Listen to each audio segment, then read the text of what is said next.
இவன் ஏன் வந்துக்கிறான்?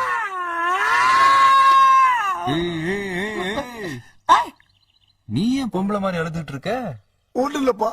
ஐடி கம்பெனில வேலை பார்க்கிற பலரும் தாவேகாவுக்கு சென்னையில் வாக்களித்திருக்கிறார்கள். இவன் எவனாவது சோத்துல முன்னாடி தட்டுல சோறு போட்டு உட்கார்ந்துருப்பான், அந்த சோத்தை சாப்பிடுறான்ல, அந்த சோறுல உப்பு போட்டு சாப்பிடுறான்ல, அந்த சோறு நான் கலெக்டர் ஆவறனும் இல்லையோ, நீ ஹாஸ்பிட்டல் அட்மிட் ஆட போறடா கிறுக்கா, போய் வேலையை பாரு லூசு. இந்த கம்ப்யூட்டர் இருக்கு, அந்த கம்ப்யூட்டர் நான் டக்கு யூஸ் பண்ணிட்டு இருக்கேன். அதுக்கு யார் காரணம்? எல்லாம் கலைஞர் தான் காரணம், எல்லாம் திராவிடம் தான் காரணம். இந்த மவுஸ் இருக்கு, அது மவுஸ் யூஸ் பண்றது அதான் காரணம். இதுக்கு இந்த யாரும் இது என்னது இது ஸ்பீக்கர் பாக்ஸ், அதுக்கு கலைஞர் தான் காரணம். அது சவுண்ட் கேட்கல, அதுக்கு இந்த திராவிட ஆட்சி தான். அப்படி இல்லாம இதனால நான் சோறு தின்னுக்கிறேன், அந்த சோத்துல உப்பு போட்டுக்கிறாங்க, உப்புல அயோடி சேர்ந்துக்கு, அந்த அயோடி எல்லாத்துக்கும் இந்த திராவிடம் தான் காரணம்னு யார் சொல்லியிருக்கிறாங்கன்னா செந்தில்வேல் அவர்கள். யார் அந்த செந்தில்வேல் என்றால் தன்னை அண்டா என்று அன்போடு அழைங்கள் என்று சொல்லியிருந்த அந்த செந்தில்வேல் இப்ப என்ன சொல்லியிருக்கிறாருன்னா, சென்னையில வேலை செய்யற அந்த ஐடி ஊழியர்கள் எல்லாம் தாவேகாவுக்கு வந்து ஓட்டு போட்டுருக்கீங்க, உங்களுக்கு கொஞ்சம் கூட நன்றி விசுவாசம் கொஞ்சம் கூட இல்லைங்க, நீங்க எப்படிங்க தாவேகாவுக்கு ஓட்டு போலான்னு அழுன்னு அழுதுக்கிறாப்புல ஒரு வீடியோ போட்டு. ஐடி கம்பெனில வேலை பார்க்கிற பலரும் தாவேகாவுக்கு சென்னையில் வாக்களித்திருக்கிறார்கள். இவன் எவனாவது சோத்துல முன்னாடி தட்டுல சோறு போட்டு உட்கார்ந்துருப்பான், அந்த சோத்தை சாப்பிடுறான்ல, அந்த சோறுல உப்பு போட்டு சாப்பிடுறான்ல, அந்த சோறு திராவிட முன்னேற்ற கழகம் அவனுக்கு தந்த சோறு. ஆனா பாபா உங்களுக்கு செம்ம அதிர்ஷ்டம், எலும்பா இருந்ததுனால எரியாம வந்தா, கொஞ்சம் சதையா இருந்திருந்தா இருப்பான். அதை பத்தி ஃபுல் டீட்டெயிலா பார்க்க போறோம். வாங்க வீடியோக்குள்ள போலாம். நான் உங்கள் யங் தாத்தா.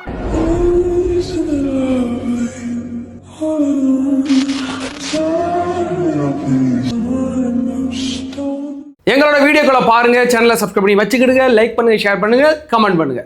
அதுபோக சேனல் வாட்ஸ்அப் சேனலோட லிங்க் இருக்கு, அதுல கிளிக் பண்ணி வச்சுக்கிடுங்க. எங்களுடைய எல்லா வீடியோக்களும் அதில் போடும். இங்கே போட முடியாத சில வீடியோக்கள் ஃபோட்டோக்கள் கூட அதில் நாங்கள் ஷேர் பண்ணோம். சரி வாங்க, செந்தில்வேல் அவர்கள் இப்படிப்பட்ட வார்த்தையை கூறியிருக்கிறார் அப்படிங்கிறத நம்ம பார்க்க போகிறோம். அதற்கு முன்னாடி கடந்த 2 நாட்களாக, கடந்த 48 மணி நேரமாக ஒரு புயல் ஒன்று அடித்து கொண்டிருக்கிறது தமிழ்நாட்டில். என்ன புயல்னா, ஒப்பாரி வச்சுக்கிறானுப்பா, சாவு வீட்டில் பொம்பளைங்க கூட இந்த அழுவாது அந்த அழுதுட்டு இருக்கானுங்க. யார் பார்த்தா திமுக குரூப். அதில் முதல் அழுது டிஆர்பி ராஜா. டிஆர்பி ராஜா என்ன எழுதுக்கிறாருன்னா, திமுக கூப்புக்கு வர்றதுன்னு புதுசு கிடையாது, அப்படி இருந்தாலும் எவ்வளோ ஃபயராக இருக்காங்க எங்கள் பசங்க, எல்லாருக்கும் டென்ஷனாக இருக்கும் பசங்களுக்கு அப்படின்னு இருக்கிறாப்புல. டேய், முந்தா நாள் வரைக்கும் 200 சீட் அடிப்போம் 200 சீட் அடிப்போம்னு இந்த பாடுபடுத்துனீங்க, இன்னைக்கு திமுக தோத்தாலும் நாங்கள் எவ்வளோ ஃபயராக இருக்குன்னு அடுத்த கட்சிகளை வியக்கிற அளவுக்கு நாங்கள் இருக்கிறோம் அப்படின்னதும், அதற்கு பிறகு ஒட்டுமொத்த அந்த ஊபி குறிப்பும் அழுவாதா குறையா, எங்களுக்கு கூப்பு ஒன்றும் புதுசு கிடையாது, இந்த திமுக அந்த தாவேகாவுக்கு ஓட்டு போட்ட மக்கள்லாம் வருத்தப்பட போகிறாங்க, இப்படி பண்ணிட்டீங்களேன்னு இவ்வளோ அழுவுறதை பார்த்தா, நேற்றுக்கு நான் சொன்ன ஒரு கான்செப்ட் இருக்குல்ல, எந்த ஒரு டேட்டா பேஸ் இல்லாமல் என்னுடைய சஜஷன் படி இவ்வளோ ஓட்டு வரும் அப்படின்னு சொன்னது கூட தவறாயிடுமோங்கிற நினைக்கிற அளவுக்கு வச்சுட்டாங்க. டேய், என்ன இலவிடாது, நல்ல விஷயம் தான்டா இது. யாரு? தாவேகா இல்லை, திமுக நினைக்க வச்சுட்டாங்க. ஏன்னுட்டா, அவங்களுக்கு ஒரு சர்வே ரிப்போர்ட் போணுச்சு அப்படிங்கிறத பார்த்தோம். முக ஸ்டாலின் அவர்கள் சிலரோட கலந்து பேசி இந்த உளவுத்துறை ரிப்போர்ட்லாம் சரி பார்த்ததுக்கு பிறகு 10,000 கொண்டுட்டு எங்கே போய்க்கிறாப்புல, கொடைக்கானல் போய்க்கிறாப்புல டூருக்கு. வெறும் 10,000 இருந்தால் போதும் கொடைக்கானல் டூர் போங்க அப்படிங்கிற மாதிரி 10,000 முடிச்சிடலாமா டூரு? இது தெரிஞ்சு நான் போயிருப்பேன்ப்பா, இன்னமா நினச்சிக்கிறாங்க பாருங்க. அப்படியாக போயிருக்கிறார்ல. இந்த ரிப்போர்ட்டின் படி சிலர் கசிச்சு இருக்கலாமோ, விஜய் அவர்களே ஆட்சி அமைச்சிருவார் ஊருக்கு அப்படிங்கிற அளவுக்கு என்ன திங்க் பண்ண வச்சாங்க. நானே சொல்றேன், 18 சீட்டு பிடிச்சி விஜய் அவர்கள் ஒரு நடுக்கத்தை உண்டாக்க போகிறார். அது ஒரு தொங்கு சட்டமன்றத்தை உண்டாக்கி அவர் 2.5 வருஷம் சிஎம் ஆவதற்கு அதிக வாய்ப்புகள் இருக்கலாம். நம்ம என்னுடைய பார்வையில் நான் பார்த்தேன். திமுக பார்வையில் என்ன சொல்றாங்க, நான் 180 சீட்டு 200 சீட்டு தாவேகாவை அடிச்சுங்கிற மாதிரி இவங்க ஒரு நரேட்டிவ் செட் பண்ணிட்டு இருக்காங்க. அப்பனுங்க உங்களுக்கு எல்லாத்தையும் சிறப்பாவே பண்ணானுங்க, ஆனா ஒரு மிஸ்டேக் பண்ணிட்டாங்க. உங்களை எல்லாம் என் காலத்துல பிறக்க வச்சுட்டாங்க. நான் ஆண்டுகிட்டு இருக்கேன், நீங்க எல்லாம் வேற சூப்பிக்கிட்டு இருங்க.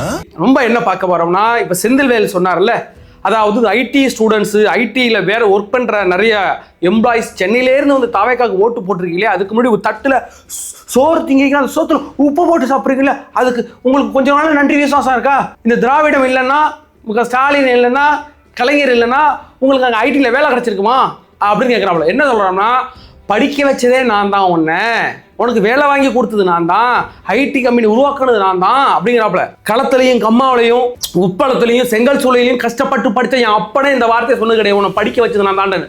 அயோக்கிய பயிரோட மொப்ப மௌனுங்களாம் நீங்கள் 100 வாட்டி சொல்லி அமைக்கிறீங்க. ஒவ்வொரு வாட்டியும் ஒன்றை படிக்க வச்சது திராவிடம் தான், ஒன்றை படிக்க வச்சது நான் தான், ஒன்றை படிக்க வச்சது கலைஞர் தான். இது எப்படிப்பட்ட பண்ணையார் மனப்பான்மையோட மடப்பயிரோட கொஞ்ச நாள் அறிவு இருக்கா? எப்போ பார்த்தாலும் உனக்கு சோறு நான் தான் போட்டேன், உன்னை படிக்க வச்சது நான் தான், நீ படிச்சது நான் போட்ட பிச்சை, ஓசி பஸ், ஓசியில காசு வாங்குறீ 1000 ரூபா, எல்லாம் ஓசி செருப்படுத்து அடிச்சா கூட எனக்கு ஆத்திரம் தீராது பொறுக்கு. ஏன்னு கேட்டா நீ கொடுக்குற பணம் என்னுடையது, நீ கொடுக்குற அந்த மகளிர் உரிமை தொகை பணம் என்னுடையது. இந்த பஸ்ல போறாங்கள பெண்கள், அவங்களுக்கு உரிமை தொகையை கொடுக்கறது என் காசுல கொடுக்குற, எல்லாம் மக்கள் காசுல கொடுத்துட்டு நீ ஏன் பெருமையை கிரெடிட் நீ தேடிக்கிற? இதே டைட்டில் பார்க் உருவான வரலாறு தெரியாதா? இந்த டைட்டில் பார்க் இன்னைக்கு சென்னையில் இருக்கிற பல ஐடி கம்பெனிகளை உருவாக்கியாது யார்? கலைஞரா? கலைஞர் கொண்டு வந்தால் அதில் ஒரு புரட்சி ஏற்படுத்தினால எங்களுக்கு எந்த மாற்று கருத்தும் கிடையாது. 1998 செங்கல் நாட்டப்பட்டது, அடிக்கல் நாட்டப்பட்டது, 2000 ஓபன் பண்ணது யார் ஓபன் பண்ணா? அடல் பிகாரி வாஜ்பாய் ஓபன் பண்ணார். அப்பொழுது இந்தியாவின் பிரைம் மினிஸ்டர் இருந்த அடல் பிகாரி வாஜ்பாய் ஒரு பிஜேபி ஆளை வச்சு ஓபன் பண்ணது யாரு? கலைஞர். எதற்காக? இரண்டாம் திட்டத்தை இங்க கொண்டு வருவதற்கு மிக முக்கியமாக இருந்தது மத்திய அரசு. வரி சலுகைகளை கொடுத்தது, வெளிநாடு முதலீடை கொடுத்தது மத்திய அரசு. நீங்க அங்க போய் ஓபன் பண்ணணும்னு சொன்னது மத்திய அரசு. அதுல எப்படி லாபம் பார்க்கலாம், இந்த ஐடி டைட்டில் பார்க்கலாம், இங்க வந்த ஐடி ஃபீல்டு வந்து அதுல இருந்து எப்படி லாபம் பார்க்கலாம்னு அப்போதைய கருணாநிதி கொண்டாந்து வச்சாரு. அதுல எப்படி அங்க ஏற்கனவே இருந்த அந்த இடங்கள்ல இருந்த நிலம் எப்படி கையகப்படுத்தப்பட்டது, அங்க இருந்து தலித் மக்கள் எங்க தள்ளப்பட்டார்கள், அது தலித் மக்கள் இருந்த ஏரியா பெரிய இடங்கள்லாம் ஆக்கிரமிச்சு போய் அதை நீங்க டைட்டில் பார்க்க கட்டி அதை வந்து நீங்க வந்து யாரு இந்த எல்காட் சிப்காட் அது மாதிரி நிறுவனங்கள் தான் அன்னைக்கு பெரிய அளவில் அந்த இடங்களை கையகப்படுத்துவதற்கான திட்டம் வகுத்தது. 338 கோடி ரூபாய்க்கு அன்னைக்கு அப்பொழுது ஒரு அமௌண்ட்ல கட்டப்பட்டவங்களேன். அதற்கு பிறகு இன்னைக்கு எவ்வளவு வாடகை அரசாங்கமே கட்டி அவங்களுக்கு வாடகை விட்டு அதுல இருந்து பணம் யார் யாருக்கெல்லாம் இது வரைக்கும் இன்றைக்கு வரைக்கும் அது யார் யாருக்கெல்லாம் போயிட்டு இருக்கு, அந்த நிலம் கையகப்படுத்தப்பட்டது, எவ்வளவு கோடி ரூபாய் சொத்து மதிப்பானது, அது எல்லாம் தெரியாது நினைச்சுக்கிட்டு இருக்கீங்களா?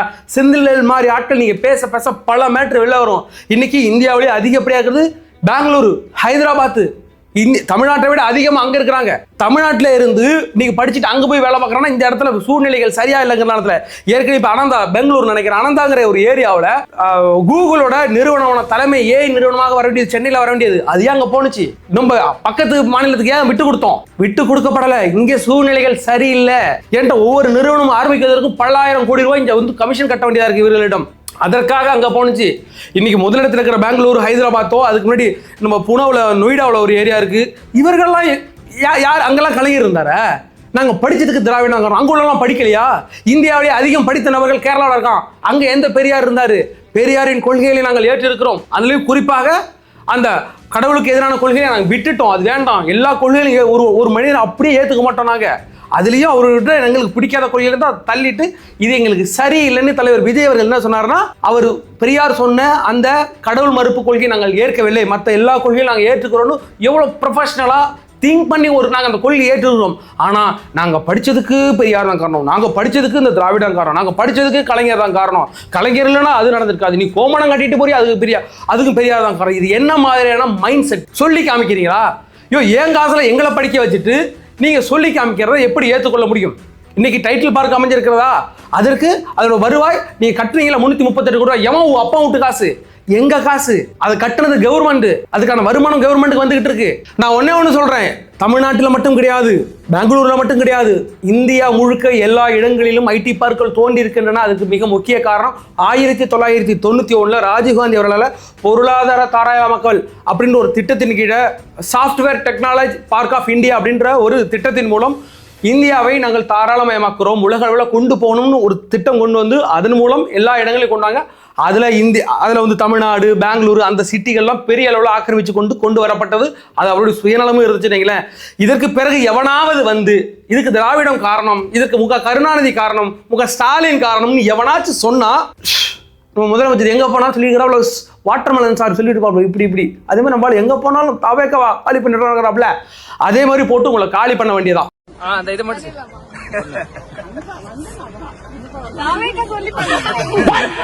தாவேக்கா சொல்லு.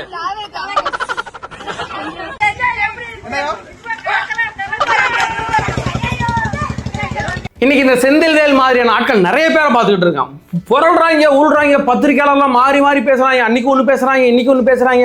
பயத்தின் வெளிப்பாடை நான் பார்க்குறேன். எனக்கு ரொம்ப ஆச்சரியமாக இருக்கிறது. இவனும் இந்த அளவுக்கு கீழே இறங்கி அழுவ வேண்டிய அவசியம் என்ன அப்படிங்கிற போது ஒருவேளை கள நிலவரம் நான் எக்ஸ்பெக்ட் பண்ணதை விட்டு ரொம்ப அதிகமாக தாவேகாவுக்கு வந்து ஓட்டு விகிதங்களை அதிகப்படுத்திருக்கு அப்படிதான் நினைக்கிறேன். இந்த ஏரியால அப்பாவோட கட் அவுட் போஸ்ட் ஒண்ணுமே இல்ல. சொல்றேன் வாப்பா. பெட்ரோல் பங்க் கூட அப்பா பேர்ல இல்லனே. சொல்றேன் வாப்பா. என்ன ஹாஸ்பிடல் கூட வேற யாரோ பேர்ல இருக்கு. சொல்றேன் வாப்பா. என்னண்ணே ஏதோ குடிசை கூப்பிட்டு வந்திருக்கீங்க. சொல்றேன் வாப்பா. அட போப்பா, இதேதான் நீ சொல்லிட்டு இருக்க. A few moments later. அன்னைக்கு தான் நான் உணர்ந்தேன், ஏழை மக்களை ஏமாத்தி அவங்க வாயிலையும் வயிற்றுலயும் அடிச்சு பணம் சம்பாதிச்ச பாவம் தான் உன்னை தண்டிச்சிருச்சுன்னு. இப்பனாலும் புரியுதா? கூட்டம் ஓட்டா மாறாது, கூட்டம் ஓட்டா மாறாதுன்னு சொல்லிட்டு இருந்தீங்களே, கூட்டம் ஓட்டா மாறிடுச்சா?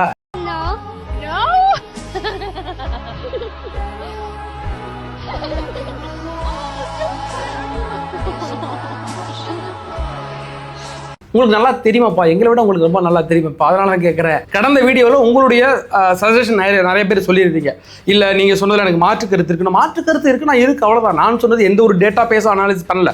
எனக்கு ஒரு டேட்டாவெலாம் கிடச்சது. என்னுடைய நண்பர் ஒருவர் கூட, நம்மளுடைய சப்ஸ்கிரைபர் கூட, ஏன்னா இது கரெக்டாக இருக்குமாங்கிற மாதிரி அனுப்பியிருந்தார். அதைப்படி தான் எனக்கும் முன்னாடி இருந்துச்சு. ஆனால் பார்த்தா 40% மேலே போதியா, எனக்கு ஆச்சரியமாக இருக்குது. இந்த அளவுக்கு வந்துடுமா அப்படிங்கிற மாதிரி எனக்கு இன்னுமே அதில் எனக்கு ஒரு கிளாரிஃபிகேஷன் கிடைக்கவே இல்லைன்னு வச்சுக்கலாம். உங்களுடைய கருத்துக்கள் எல்லாமே நான் ஏற்றுக்கொள்கிறேன். நாம் நிறைய பேர் சொல்லியிருந்தீங்க, பழைய வீடியோக்கள் ஒரு மாதிரியாக பேசுகிறீங்க, இதுக்கு பிறகு இந்த எலெக்ஷனுக்கு பிறகு ஒரு மாதிரியாக பேசுகிறீங்கன்னு. எலெக்ஷன் டேட் அறிவிச்சன்னைக்கு நான் ஒன்று சொல்லியிருப்பேன். இதுக்கு பிறகு இந்த எலெக்ஷன் முடிகிற வரைக்கும் நான் கடுமையாக சொம்படிப்பேன் இந்த தாவேக்காவுக்கு. என்ன யார் புரளி கலப்பினாலும் ஒரு நிறைய விஷயங்கள் இருந்துச்சுல, நிறையா வேட்பாளர்கள் மேலே நிறைய குற்றச்சாட்டு இருந்துச்சு. நம்மளுடைய ஆர்கே நகர் தொகுதி தாவேக்கா வேட்பாளர் நெல்சன் இருக்கிற, நெல்சன் அவர் பேர் என்ன, மரிய வில்சன், அவர் வந்து ஒரு வீட்டில் போயிட்டு அடித்து மாதிரியான சம்பவங்கள்லாம் வீடியோ வந்துச்சு. அப்புறம் ஒரு மேலே அந்த ஜிஎஸ்டி வழக்கு பேலன்ஸ் இருந்துச்சு, அப்புறம் கஞ்சா, அதெல்லாம் வழக்குகளை பற்றி நம்ம பெருசாக பேசாததுக்கு மிக முக்கிய காரணம், இந்த இடங்களில் பேசினா, இந்த நேரத்தில் பேசினா இது தாவேக்காவுக்கு பிரச்சனையாக வரும்.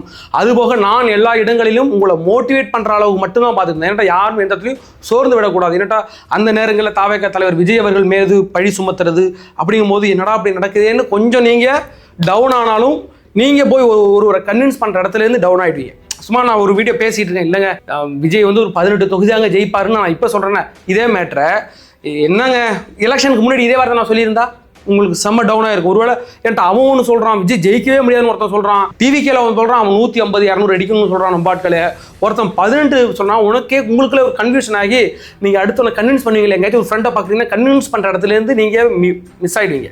சின்ன சின்ன விஷயங்கள் நீங்கள் மிஸ் ஆகிடக்கூடாதுங்கிறதுனால தான் எந்த அளவுக்கு விஜய் அவர்களுக்கு நம்ம டெப்த்து கொடுத்து தூக்க முடியுமோ தூக்கிக்கிட்டே இருந்தோம். மெயினாக டிவிகேவுக்கு எந்த அளவுக்கு நம்ம வந்து முட்டு தான். அதை பற்றி நான் இன்னும் தப்பாக பேசலையே. நான் தான் சொல்லுறேன், இந்த கட்சி அடுத்த 30 நாள் அந்த எலெக்ஷன் முடிகிற வரைக்கும் எந்த சேதாரமும் அதுக்கு எந்த பங்கமும் வரக்கூடாதுங்கிறத நான் அப்படி பேசியிருந்தேன். நீங்கள் அதுக்கு முன்னாடி உள்ள வீடியோக்களில் நீங்கள் போய் பார்த்தா தெரியும். நீங்கள் புதுசான சப்ஸ்கிரைபருக்கு கொஞ்சம் குழப்பம் வரத்தான் செய்யும். இதற்கு பிறகு டிவிக்கேல உள்ள பிரச்சனைகள் இருந்தாலும் எடுத்து பேசத்தான் போகிறோம்.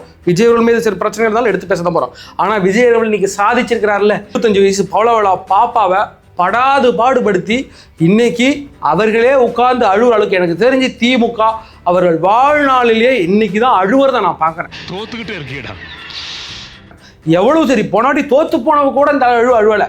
ஆனால் விஜய்ன்ற ஒரு நபரால் நம்ம தோத்து போகிறோம், விஜய்ன்ற ஒரு நபர் நம்மளை அடிச்சுட்டாருங்கிறத உணர்ந்து அழுவுறான் பாரு.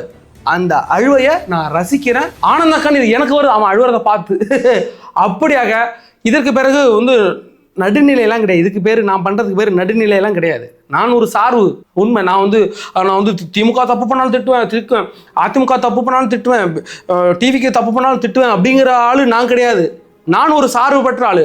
அண்டா செந்தில் மாதிரி நான் வந்து ஒரு ஆள்கிட்ட காசு வாங்கிட்டு இல்லைங்க நான் வந்து பத்திரிக்கையாளர் தாங்க, ஆனால் இந்த இடத்துல திமுக தான் நல்லா இருக்குன்னு உருட்டெல்லாம் என்னால் தெரியாதுன்னு வச்சுங்களேன். எனக்கு திமுகவை ஒழிக்கணும், அழிக்கணும், நாசம் போகணும் அந்த கட்சி. அதற்கு பிறகு தமிழ்நாட்டை விஜய் அவர்கள் ஆளணும். ஆண்டது பிறகு அவருடைய ஐடியாலஜி இருக்குல்ல, அந்த ஐடியாலஜி எனக்கு ரொம்ப பிடிச்சிருக்கு. அவர் கொண்டு போகிற விஷன் நல்லா பிடிச்சிருக்கு. அவர் இப்போ வந்து நம்ம ஏற்கனவே சொல்லியிருந்தாருல, ஏஐ மூலமாக தமிழ்நாட்டை மறு உருவாக்கம் செய்ய போகிறேன் அப்படிலாம் சொல்லும்போது அப்போ ஒரு நல்ல விஷன் இருக்கு தலைவர்கிட்ட. அவர் வரட்டும், வந்து 5 வருஷம் பார்ப்போம். நல்லா இருந்தா அடுத்த 5 வருஷம் வச்சுக்க போறேன். எம்ஜிஆர் இருந்தார்ல, 13 வருஷம் இருந்தார்ல, மாறி மாறி மாறி மாறி அந்த மனுஷன் அரசியலில் வந்ததுல இருந்து அந்த மனுஷன் தோக்கவே இல்லை எம்ஜிஆர். அதே மாதிரி விஜய் கடைசி வரைக்கும் தோக்காம வச்சுக்குவோம். டிவிக்குங்கிற கட்சி 250 300 வருஷம் என் பேரனோட பேரன் வரைக்கும் இருந்துட்டு போகட்டும், நல்லாட்சியை கொடுக்கட்டும். இந்தியாவிலேயே தமிழ்நாடு தான் மிக சிறப்பான ஒரு மாநிலமாக உருவாக்கிட்டு போகட்டும். அதே இடங்கள்ல விஜய் அவர்கள் அந்த இடத்துல தவறிட்டாரு. விஜய் அவர்கள் வந்ததுக்கு பிறகு இங்கே பெண்களுக்கு பாதுகாப்பு இல்லை, விஜய் வந்ததுக்கு பிறகு இங்கே ஊழல் இருக்குன்னா மாற்ற போகிறோம், வேற யாராச்சும் இன்னொரு ஆளை ஓட வச்சுட்டு போக போகிறோம். எனக்கு தேவை ஒரு நல்ல ஆட்சி, மக்கள் நல்லா இருக்கணும். அதற்கு விஜய் வந்தால் நல்லா இருக்கும் அப்படின்னு நான் நினைக்கிறேன். அது கொண்டு வருவதற்கான எல்லா முயற்சிகளும் என் சைட்லேருந்து நான் எடுக்க போகிறேன், உங்கள் சைட்லேருந்து நீங்கள் எடுக்க போகிறீங்க. நான் சொன்ன அந்த ஏற்கனவே சொல்லியிருந்தேனே, அது ஏன் நான் கருத்து கணிப்புன்னு முதல்ல நான் அது கருத்து கணிப்பு ஒரு டிஸ்கஷன் மட்டும் தான் சொல்லிட்டு கடைசியில் கருத்து கணிப்பை வச்சது கேஸ் போட்டுவாங்க. 29ஆம் தேதி வரைக்கும் நாங்கள் வந்து எந்த ஒரு ப்ரெடிக்ஷன் கொடுக்க விடான்னு வச்சுங்களேன். அதனால நாங்கள் அப்படி ஃப்ரெண்டில் கொண்டு போய் என்னுடைய கருத்து கணிப்பு இது, உங்களுக்கு ஒரு கருத்து கணிப்பு தான் இல்லை. நான் நிறைய பேர் போட்டிருந்தேன், எங்க தாத்தா சும்மா கதை விடாத, எனக்கு 150லேருந்து 200 தொகுதி வரைக்கும் அடிக்குன்னு சொன்னீங்க. எஸ், அந்த ப்ரிடிக்ஷன் நாங்கள் ஏற்றுக்கிறோம். சில பேர் அல்ல தலைவா தோத்து போயிடும் தலைவா அப்படின்னீங்க. ஏற்றுக்கிறோம். எல்லாம் மே 4ஆம் தேதி பார்க்க போகிறோம்.